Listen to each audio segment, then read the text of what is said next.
Kepolisian membentuk tim gabungan guna mengusut insiden penembakan di rumah Irjen Pol Verdi Sambo yang menewaskan Brigadir Nopriansyah Yosua Huta Barat. Peristiwa ini dinilai memiliki banyak kejanggalan dan dipertanyakan oleh keluarga korban. Komnas HAM pun ikut turun mengungkap kasus penembakan tersebut. Apa langkah yang akan diambil oleh Komnas HAM? Apakah pengungkapan kasus ini bisa tuntas dan juga transparan? Kita akan diskusikan pada malam hari ini bersama dengan Pak Amiruddin, Wakil Ketua Eksternal Komnas HAM. Selamat malam Pak Amiruddin, apa kabar?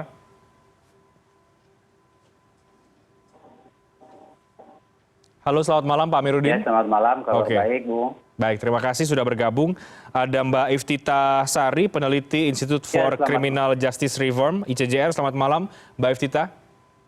Selamat malam. Ya, kita mau membahas, saya mau ke Pak Amiruddin terlebih dahulu. Pak Amiruddin, ini sebenarnya sudah dijelaskan ya, posisi Komnas HAM ini melakukan penyelidikan sendiri, tapi juga ikut terlibat dalam tim gabungan yang dibentuk oleh Polri. Jadi bagaimana Komnas HAM akan mengungkap penembakan Brigadir J ini? Apakah memang akan tetap berjalan dengan mekanisme sendiri atau juga memang akan ikut dengan tim gabungan dari kepolisian?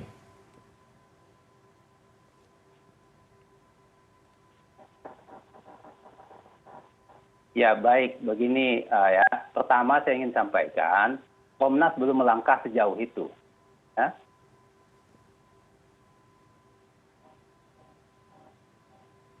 Nah, kenapa? Karena hal ini belum dibicarakan di dalam Komnas sendiri, yaitu antar semua komisioner.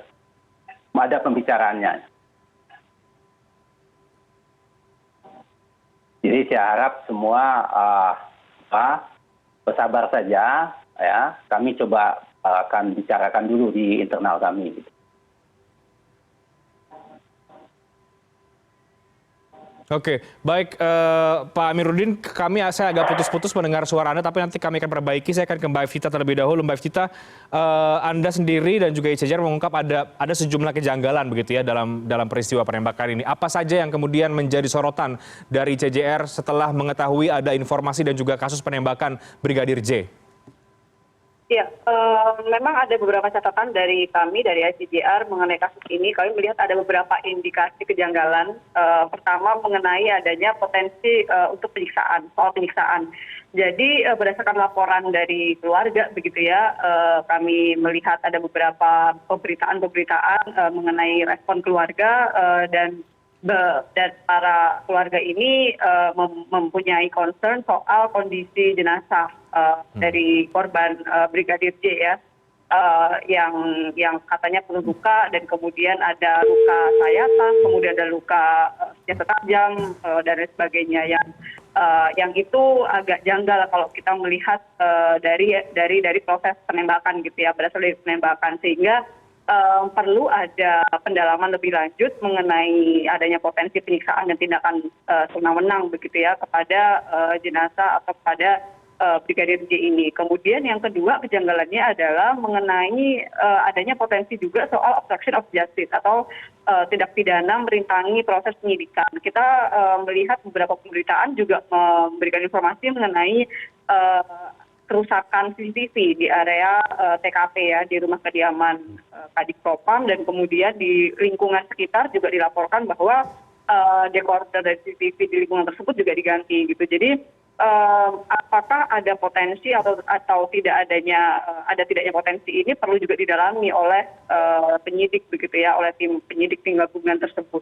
Sejauh apakah ada upaya-upaya untuk menghilangkan alat bukti misalnya rekaman CCTV yang bisa mengungkap peristiwa tersebut. Oke, baik Mbak Iftita. Nah, untuk merintangi proses penyidikan, menurut Anda ini perlu didalami lagi, seperti apa bentuk pendalaman yang harus dilakukan?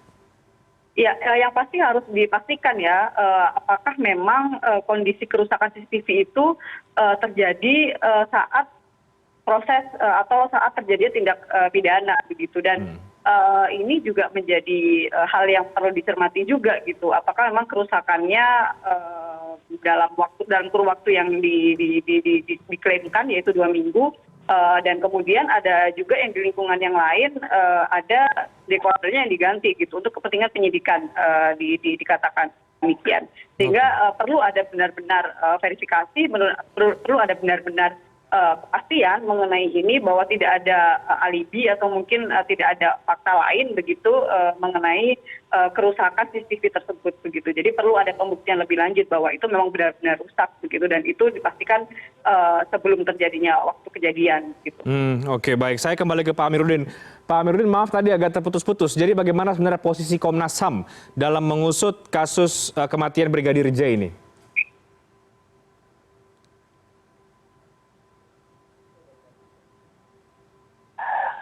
Komnas HAM sampai hari ini belum membuat keputusan formal, ya, belum ada keputusan Komnas HAM. Ya, saya sebagai pimpinan belum pernah membahasnya dengan yang lain. Ya.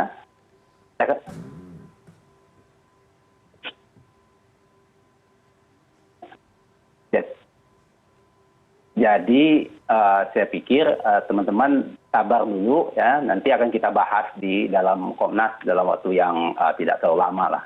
Oke, belum ada keputusan formal di Komnas HAM, tapi kalau kita melihat pernyataan-pernyataan dari komisioner yang lain, Cak Anam misalnya, Mas BK Ulung juga sudah menyebutkan, Pak Amiruddin, bagaimana posisi Komnas HAM. Ada yang mereka mengatakan Komnas HAM akan melakukan penyelidikan secara terpisah. Jadi yang benar ini bagaimana sebenarnya? Yang benar yang saya katakan, kita belum pernah membahas itu secara bersama. Tapi bahwa ada 1 atau 2 komisioner Komnas menyampaikan pendapatnya, ya itu biasa saja di tahap awal seperti itu. Oke, tapi kita lihat perwakilan Komnas HAM hadir juga di dalam konvers dengan kepolisian. Bagaimana ceritanya sampai kemudian ternyata belum ada kesepakatan di Komnas HAM untuk posisinya seperti apa dalam kasus ini? Ya kalau itu Anda tanya aja sama yang hadir, saya nggak tahu itu. Ya. Oke, jadi Anda mau mengatakan pernyataan dari beberapa komisioner Komnas HAM itu tidak mewakili lembaga Komnas HAM? Karena belum ada dibahas di antara kami, ya, secara formal. Jadi belum ada keputusan kita mau akan seperti apa. Tapi dalam langkah-langkah Komnas, biasanya Komnas itu akan melangkah sendiri. Ya. Nah, tapi akan seperti apa langkahnya itu nanti kami bicarakan bersama gitu. Oke, jadi secara formal belum ada pembahasan, tapi secara informal juga belum ada, atau bagaimana, Pak? Ya belum ada dibicarakan. Bahwa ada permintaan Pak Kapolri, ya saya tahu gitu. Tapi di antara kami belum ada bertemu membahasnya. Gitu. Oke, jadi yang Anda tahu sejauh mana kemudian permintaan dari Polri untuk meminta Komnas HAM ikut terlibat dalam pengungkapan kasus penembakan ini? Ya hanya dari media itu. Ya. Oke. Jadi maksudnya bagaimana Pak Amiruddin, hanya dari media saja? Iya. Oke, jadi sekali lagi posisi Komnas HAM belum tahu ini bagaimana di dalam kasus Brigadir J ini. Sampai hari ini belum ada diputuskan secara formal. Itu yang ingin saya sampaikan. Oke, ya ini menjadi membingungkan juga sebetulnya Pak Amiruddin, karena beberapa komisioner Komnas HAM menyebut Komnas HAM sudah melakukan penyelidikan tersendiri dan juga kalaupun bergabung dengan tim gabungan ini sifatnya kemudian membantu begitu. Jadi ketika Anda mengatakan ini belum ada keputusan, ini menjadi menarik ya. Jadi artinya saat ini Komnas HAM masih posisinya masih mempertimbangkankah atau masih melihat kasusnya kah atau bagaimana? Ya nanti tunggu saja, nanti kan kami akan diskusikan secara bersama-sama. Oke, baik, saya ke Mbak Iftitah. Mbak Iftitah, bagaimana Anda melihat tim gabungan yang dibentuk oleh Polri ini? Apakah Anda yakin ini bisa mengungkap kasus secara transparan dan juga akuntabel? Ya, kalau menurut pendapat dari SCJR, kami memang merasa tim gabungan itu penting untuk dibentuk. Karena melihat dari adanya urgensi untuk memastikan bahwa proses penyidikan itu harus akuntabel dan transparan. Sehingga komposisi dari tim gabungan seharusnya juga terdiri dari pihak-pihak yang independen begitu ya. Dan kami menyarankan sebetulnya dari sikap SCJR, lembaga seperti Komnas HAM misalnya itu juga bergabung dalam secara resmi ya dalam tim gabungan tersebut begitu untuk memastikan adanya proses yang akuntabel dan transparan gitu. Jadi tidak hanya dari pihak kepolisian, atau mungkin aparat penegak hukum, tapi juga ada lembaga independen gitu ya, lembaga di luar penegak hukum yang bisa menjadi yang bisa memberikan pandangan yang independen dan juga memastikan proses penyidikan itu bisa akuntabel dan transparan. Seperti yang kita tahu ya, dari kasus ini kan agak sulit ya kita memastikan prosesnya secara akuntabel dan transparan, apalagi kemarin proses publikasi ke medianya aja baru dilakukan 3 hari setelah kejadian gitu. Jadi tim gabungan yang independen ini sangat penting untuk dibentuk gitu, untuk memastikan proses penyidikan ke depannya bisa akuntabel dan transparan. Oke, jadi Anda berharap Komnas HAM juga ikut terlibat dalam pengungkapan kasus ini, apakah itu bentuknya penyelidikan sendirikah atau kemudian bergabung dari tim gabungan? Iya, tentu kami mengusulkannya bisa secara resmi ya, supaya memiliki kewenangan yang juga cukup besar begitu, atau cukup menentukan gitu ya dalam proses penyidikan tersebut. Jadi kami berharap Komnas HAM juga bisa terlibat secara formal begitu, secara resmi dalam tim gabungan ini. Oke, baik. Kita break dulu, Pak Amiruddin. Meskipun Anda mengatakan Komnas HAM belum memiliki sikap yang resmi ya dalam kasus ini, tapi paling tidak bagaimana Anda melihat rentetan kasus ini? Karena tadi Mbak Ifti juga katakan bahwa berharap bahwa Komnas HAM bisa ikut terlibat. Anda melihat bagaimana kasus ini dan sejauh mana nanti Komnas HAM kira-kira bisa ikut terlibat untuk mengungkap dugaan kejanggalan? Kita break dulu, kami akan segera kembali sesaat lagi.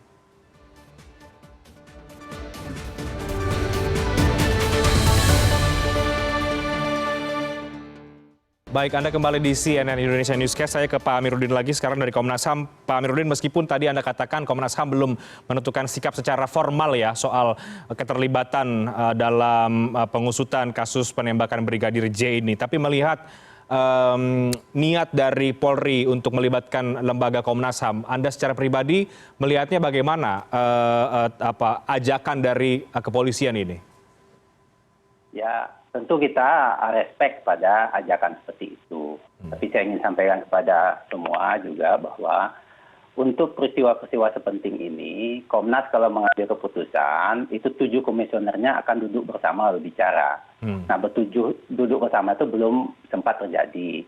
Ya, karena ketua juga masih di luar kota lah gitu ya.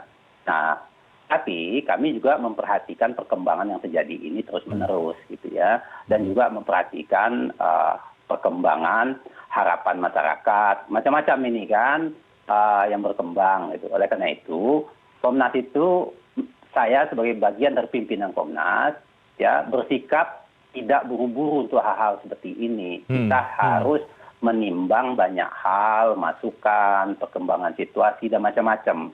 Ya, oleh karena itu, hari ini sikap resmi Komnas, ya. Tunggu nanti kami akan rapat dulu bersama. Karena tadi saya cek juga ke beberapa komisioner, apakah sudah ada undangan untuk rapat bersama soal ini, juga belum ada. Ya.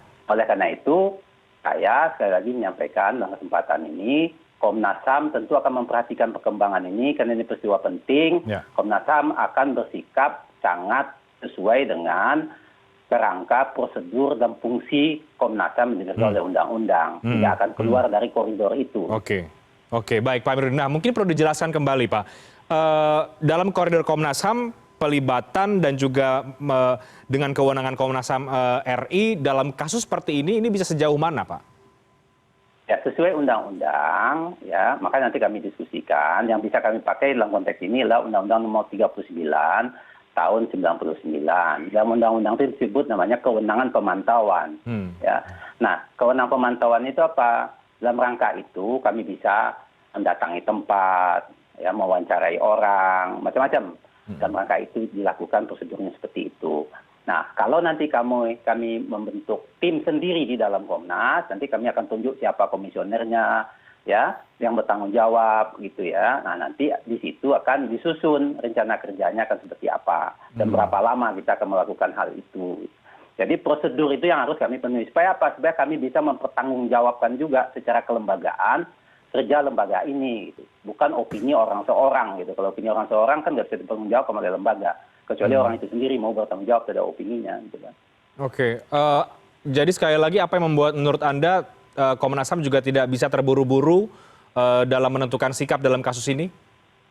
Ya, kita menghormati ya lebih awal prosedur internal yang dimiliki Polri untuk membuka masalah ini. Ya orang Polri-nya aja belum kerja, masa kita udah kerja duluan, kan nggak bisa seperti itu. Ini tindak pidana. Nah, Komnas dalam konteks ini tidak punya kewenangan untuk masuk ke tindak pidana itu. Ya. Nah, Komnas ini nanti hanya merekomendasikan hal-hal apa yang mesti dilakukan oleh Polri dalam mempertajam penyelidikan atau penyidikannya. Dalam rangka apa? Menentukan tindak pidana ini yang bertanggung jawab siapa. Ya kan? Nah, dalam kasus ini kan yang berkembang hari ini kita lihat persoalannya kan terang benderang ini. Ada saksi, ada korban, TKP-nya jelas, orang yang diduga melakukan jelas. Nah, apalagi dari ini yang mesti didalami. Nah, itu nanti kita lihat bersama ke sana gitu loh. Ya, kita nggak bisa mencampuri yang dikerjakan oleh polisi gitu. Karena Komnas bukan untuk mencampuri kerjaan polisi, tapi Komnas sekali lagi saya katakan menjaga rasa keadilan di masyarakat, juga korban, supaya persoalan ini terang dan berjalan sesuai hukum secara fair. Itu fungsi Komnas di situ. Oke. Jadi kalau kemudian sudah disebut oleh salah satu komisioner bahwa akan memanggil Kadif Propam, kemudian akan memanggil semua pihak, itu belum ada dalam rencana Komnas HAM? Keputusannya aja belum dibuat, gimana memanggil orang? Oke.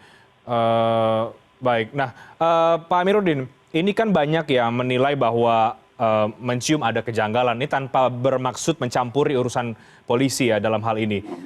Tapi meskipun juga sekali lagi Komnas HAM tadi Anda katakan belum menentukan sikap, tapi apakah dari pemberitaan yang begitu besar, dari keterangan-keterangan yang diberikan oleh pihak keluarga misalnya, keluarga korban yang keberatan, Anda memang melihat bahwa dalam kasus ini ada potensi atau Anda melihat ada kejanggalan? Begini Bung, Komnas tidak bekerja dengan asumsi melihat kejanggalan, ya, tapi melihat urutan-urutan sebab akibat dan fakta-faktanya apa nanti akan terbuka. Nah, Komnas bekerjanya begitu. Yang janggal ini janggal itu tengah opini, ya. Komnas nggak begitu. Tapi bahwa Komnas bisa menyusun kerangka berpikir dalam melihat ini, langkah sebab akibat mungkin iya gitu loh, ya. Oke. Nah, jadi kita biar saja masyarakat mengembangkan opininya, tidak apa-apa, supaya yang bertanggung jawab, misalnya penyidik ya atau Komnas nanti bisa juga sikapnya terjaga dengan adanya hal-hal yang disampaikan oleh masyarakat itu. Tapi kira-kira Pak Amiruddin, apakah memang Komnas akan ikut turun dalam membantu penyelidikan atau melakukan penyelidikan secara tersendiri, karena sekali lagi tentu ada harapan Komnas HAM bisa ikut mengungkap kasus ini? Bahasanya bukan membantu, Mas. Komnas menjalankan fungsinya sesuai undang-undang dalam proses ini. Oke. Dan artinya itu akan diambil langkah itu, menjalankan fungsi itu dalam kasus penembakan Brigadir J ini, meskipun belum diputuskan? Ya, saya nggak bisa menyimpulkan di awal, Mas. Tenang aja, tunggu aja dulu. Oke, baik. Ya, kita lihat. Ya, saya ke Mbak Iftita. Mbak Iftita, ini kita lihat dalam kasus ini ya, ada relasi kuasa begitu ya, kira-kira dengan salah satu jenderal polisi, dalam hal ini Kadif Propam. Apakah Anda yakin kemudian ini bisa berjalan penyelidikannya secara tuntas dan juga transparan, dan sejauh mana relasi kuasa ini bisa berdampak atau bisa menghambat keterbukaan yang diharapkan oleh publik? Ya, tentu kalau misalnya ada potensi konflik kepentingan dan kemudian ada relasi kuasa yang terlibat di dalam kasus tersebut, ini akan sulit gitu untuk memastikan proses penyidikan atau penegakan hukum itu berjalan dengan akuntabel, transparan. Dan untuk itu akhirnya tim gabungan itu menjadi penting untuk dibentuk. Tapi sebetulnya kalau misalnya kita punya sistem peradilan pidana yang sudah built-in begitu ya, ada pengawasan yang efektif begitu dalam proses penyidikan, mulai dari penyidikan, tentu kita sebetulnya nggak butuh dengan tim gabungan begitu, karena kita kan masih belum ada pengawasan yang efektif dalam menjalankan proses penyidikan sejauh ini begitu, sehingga kalau misalnya ke depan nanti ada proses penyidikan yang bisa diawasi oleh penuntut umum misalnya dalam fungsi pengawasannya yang itu belum terjadi sekarang, dan kemudian ada proses pengawasan oleh secara independen juga dari hakim, misalnya pengawasan judicial scrutiny itu juga bisa berjalan sejak proses awal penegakan hukum secara proses penyidikan, maka sebetulnya proses penyidikan yang akuntabel dan transparan itu dengan sendirinya bisa terjamin begitu. Karena yang kita kondisi sekarang kita nggak punya adalah proses itu gitu, sehingga kepolisian dalam hal ini mereka melaksanakan penyidikan secara otonom gitu, tidak ada pengawasan dari pihak ketiga, tidak ada pengawasan dari proses penegakan hukum begitu ya, dari institusi penegak hukum yang mengawasi proses jalannya proses penyidikan tersebut sehingga tetap transparan dan akuntabel. Dan untuk itu akhirnya kami juga menyarankan ke depan perlu ada perubahan dari segi regulasi, dari segi hukum acara pidana kita harus diubah untuk memastikan itu. Dan karena kita masih belum punya, akhirnya kita membentuklah si tim gabungan ini begitu, yang sebetulnya idealnya harusnya yang nggak ada gitu kan, proses itu bisa berjalan secara otomatis, pengawasan itu adalah sistem peradilan pidana. Tapi ada masalah yang sekarang ini kita hadapi dari segi regulasi dan dari segi sistem masih belum memungkinkan. Jadi mungkin itu sih Mas masalahnya. Oke, jadi tim gabungan ini menurut Anda tidak perlu ada karena sudah dibentuk. Jadi menurut Anda bagaimana? Apa yang perlu dicari oleh tim gabungan ini? Iya, kalau sekarang dia nggak perlu dibentuk ketika kita punya sistem peradilan pidana yang ideal begitu. Kalau saat ini kan kondisinya masih belum ideal, sehingga memang dibutuhkan tim gabungan ini untuk memastikan independensi dan transparansi proses penyidikan itu. Dan untuk itu akhirnya perlu ada pihak-pihak dari eksternal yang bergabung dalam tim gabungan ini, tidak hanya terdiri dari institusi atau tubuh kepolisian saja, karena ada tadi masalah relasi kuasa, kemudian ada potensi konflik kepentingan yang itu nggak bisa berjalan begitu pengawasannya, kalau misalnya diawasi oleh kepolisian sendiri. Ini juga membuktikan kan bahwa menandakan ada masalah soal pengawasan di institusi kepolisian gitu. Kalau misalnya ada kejadian seperti ini begitu ya, ada relasi kuasa dari perwira tinggi polisi yang terlibat, kemudian ada konflik kepentingan yang sudah dapat dipastikan adalah pengawasan secara internal dari kepolisian tentu tidak akan bisa berjalan secara efektif melalui propam misalnya. Nah, itu kan tidak bisa berjalan secara efektif. Dan untuk itu akhirnya perlu ada perubahan sistem peradilan pidana kita yang bisa membentuk sebuah sistem pengawasan begitu untuk proses penyidikan ini. Oke, selain bisa melibatkan pihak eksternal dalam hal ini misalnya Komnas HAM, menurut Anda kan yang sekarang itu kabarnya kemudian juga ada Kompolnas. Ini sudah cukup tidak atau kemudian perlu ada pihak-pihak lain? Iya, sebetulnya kan Kompolnas memang secara institusi dia di luar kepolisian ya, karena berada di bawah langsung dengan koordinasi presiden. Tapi sejauh pengamatan kami, sejauh pengamatan ICJR, tugas dan fungsi Kompolnas dalam segi pengawasan pun juga terbatas gitu. Hanya sebatas memberikan masukan-masukan kebijakan begitu, dan tidak ada kewenangan efektif secara pengawasan. Berbeda kalau misalnya kewenangan pengawasan itu nanti ada di hakim atau ada di penuntut umum atau jaksa penuntut umum, yang dia adalah secara ideal adalah penguasa perkara pidana, orang yang nanti akan menyidangkan kasus ini di pengadilan, sehingga menjadi wajar kalau dia akhirnya incar sejak awal proses penyidikan. Tapi kan itu belum berjalan, sehingga ke depan diharapkan tentu ada pelibatan dari pengawasan secara eksternal itu bukan dari Kompolnas, Propam maupun institusi internal kepolisian, tapi dari luar institusi kepolisian. Dan itu perlu perubahan tentu, itu soal regulasi lagi. Nah, terakhir ke Mbak Evita, nanti juga saya ke Pak Amiruddin. Kalau kemudian Komnas HAM menjalankan tugas dan fungsinya dalam kasus ini, atau mungkin sebagai lembaga independen, atau mungkin juga Kompolnas begitu, menurut Anda apa yang perlu dilakukan lembaga-lembaga eksternal ini untuk bisa terlibat dalam mengungkap kasus ataupun dugaan kejanggalan? Halo Mbak Evita. Oh, oke, saya dulu. Ya, jadi memang kalau Komnas HAM kan tugas dan fungsinya memang berbeda dengan institusi penegak hukum ya.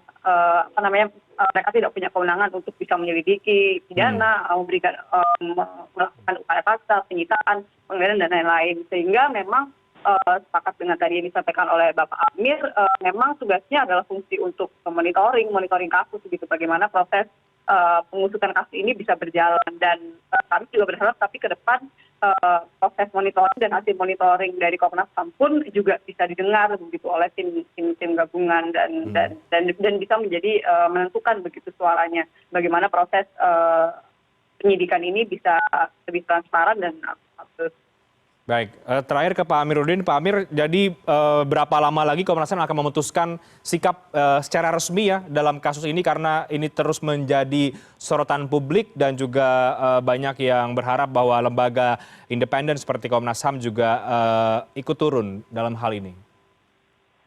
Iya, pertama tentu saya lebih awal juga ucapkan rasa prihatin saya sama rasa berduka saya terhadap korban ya. Itu penting untuk kita sampaikan bersama. Nah, soal Komnas HAM, biasanya Komnas HAM untuk memutuskan begini nggak butuh waktu lama. Yang kami tunggu ini hanya waktu untuk bisa bertemu bertujuh untuk mendiskusikan lebih detail langkah-langkah yang mau disusun itu kerjanya akan seperti apa.